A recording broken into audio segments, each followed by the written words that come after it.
के छ सबैजना सन्चै हुनुहुन्छ होला। आजको नयाँ ब्लग भिडियोमा हजुरहरूलाई स्वागत छ।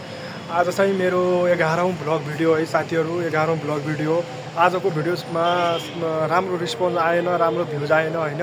त्यही पनि म रेगुलर कन्टेन्टहरू दिइराख्ने छु हजुरहरूलाई होइन। र राम्रो भ्युज आओस् या नआओस् होइन, भ्युजमा हामीलाई कुनै मतलब छैन, तर म स्ट्रगल गरिरहन्छु होइन। अहिले शामको 6 बज्न लागिसक्यो होइन, रातको 6 बज्न लागिसक्यो। अलिअलि अँध्यारो हुन जस्तो लागिसक्यो होइन। अब अँध्यारो हुन्छ कि एकछिनपछि होइन, 8 बजे जति रात पर्छ होला होइन। म अहिले यहाँ देख्न सक्नुहुन्छ पछाडिपट्टि होइन, त कति ठुलो बिल्डिङहरू छ होइन। अहिले म अब कामबाट भर्खर पुगेको होइन, अहिले रेस्टमा छु। एकछिनपछि म काममा जाने हो साथीहरू होइन।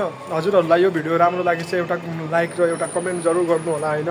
आफ्नो नेपाली दाजुभाइ त होइन, लाइक कमेन्ट गर्नु होला, लाइक कमेन्ट थिच्नु होला होइन। अब यहाँबाट देख्न सक्नुहुन्छ यहाँतिर गाडी लास्टै चल्छ होइन। यो त मेन हाइवे रोडमा म काम गर्छु होइन। भन्दाखेरि अब कोही गल्ली हुन्छ नि त, कोही गल्लीहरूमा यताउति भन्दाखेरि त्यस्तो होइन कि, मेरो त नजिकै रोड छ होइन। क्रसिङ गर्दा पनि लास्टै भिड हुन्छ कि। नयाँ मान्छेलाई त, नयाँ काम गर्न आएको मान्छेलाई त लास्टै अप्ठ्यारो हुन्छ कि यहाँ काम गर्नलाई होइन। गाडीले ठक्कर दियो होइन, कोही गाउँघरका हुन्छन् नि साथीहरू, गाउँघरका साथीहरू हुन्छन् होइन। कसैलाई अब गाडीले ठक्कर दियो, केही भयो, केही हुनसक्छ एक्सिडेन्ट भनेको होइन। त्यति नबुझ्ने त होइनन् होइन, त्यस्तो भन्न खोजेको क्या मैले। त्यति नजान्ने त होइनन् होइन। त्यही पनि लास्टै हुन्छ क्या। यहाँको वातावरण सबै एकचोटि बाहिर आएर हेर्नुहोस् होइन, बाहिरको दुनियाँ कस्तो हुन्छ होइन। सबै कुराहरू बुझिन्छ होइन, के कस्तो हुन्छन् मान्छेहरू, कति स्वार्थी हुन्छन् होइन, सबै कुरा बुझिन्छ।